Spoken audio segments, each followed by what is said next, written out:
Hello future charter accountants, कैसे आप सब। आज का टॉपिक क्या है? सीए फाउंडेशन की स्ट्रैटेजी। अब एग्ज़ाम में सिर्फ 45 दिन बचा है, तो इस 45 दिन का सीए फाउंडेशन का स्ट्रैटेजी मैं आप सबको बताने जा रहा हूँ। ध्यान से सुनना। ये 45 डेज डिसाइड करेगा कि आप सीए फाउंडेशन एक बार में क्लियर कर रहे हो या नहीं कर रहे हो। तो इसके लिए अच्छे से सुनना। एक मिनट रुको। तो सुनो, सीए फाउंडेशन के एग्ज़ाम में अब सिर्फ 45 दिन बचा है, ठीक है। ये सब आपको पता है। 45 डेज स्ट्रेटेजी।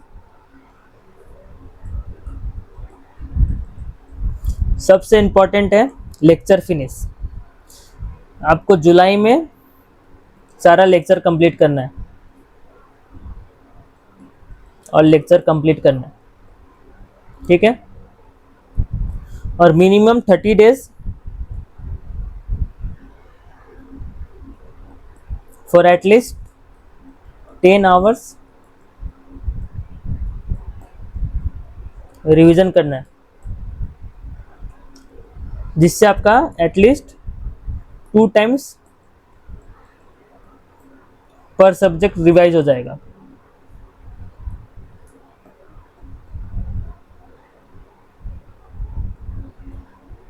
इसका सबसे बेस्ट तरीका है मॉर्निंग टाइम का स्केड्यूल बनाओ। 6 बजे आप उठो और 6:30 से पढ़ने बैठ जाओ। फ्रेश अप का ब्रेक हो गया। 6:30 से आप 8:30 तक लॉ पढ़ो। ये अगस्त के लिए। जुलाई में तो आपको लेक्चर ख़त्म करना है। अगस्त में आपको 6:30 टू 8:30 क्या करना है? लॉ पढ़ना है। फिर 8:30 टू 9:30 इकोनॉमिक्स रीड करना है ये सब। फिर 9:30 से लेके 10 o'clock ब्रेकफास्ट। फिर 10 o'clock से 11 o'clock आपको करना है लॉ का वापस से रिवीजन, लॉ रिवीजन, ठीक है। 11 से 12 आपको करना है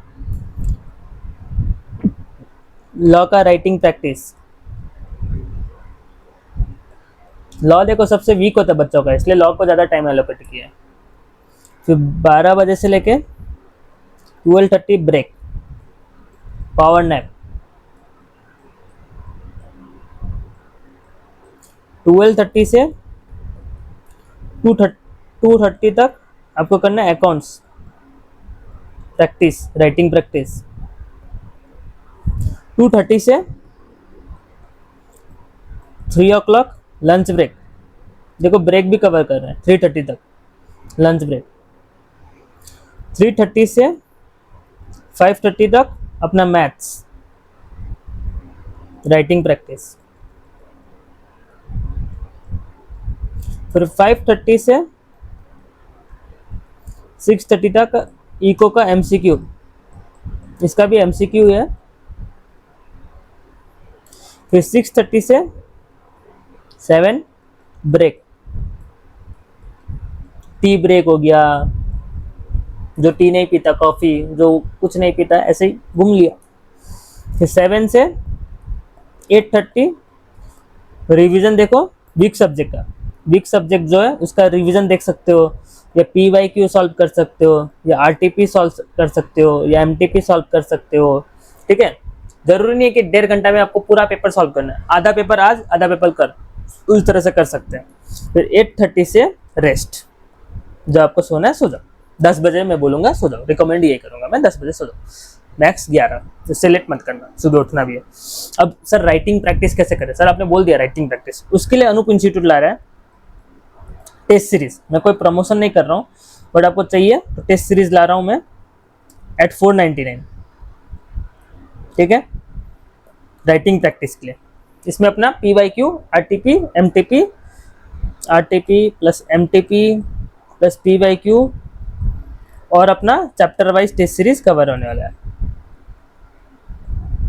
और भी आपको कुछ चाहिए होगा सपोर्ट वो सब कवर होगा।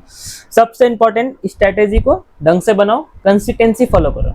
कभी ऐसा नहीं होना चाहिए कि आज मेरा तबीयत ठीक नहीं है इसलिए मैं पढ़ाई नहीं करूंगा, कल मेरा सर में दर्द है इसलिए मैं पढ़ाई नहीं करूंगा, ये नहीं होना चाहिए। बुखार में भी जो स्टूडेंट पढ़ता है वो एक बार में सक्सेस अचीव करता है। दूसरा इंपॉर्टेंट चीज, राइटिंग प्रैक्टिस। मैंने बार बार बोला है, राइटिंग प्रैक्टिस को छोड़ना नहीं है। तीसरा और सबसे इंपॉर्टेंट, कंसेप्चुअल क्लैरिटी।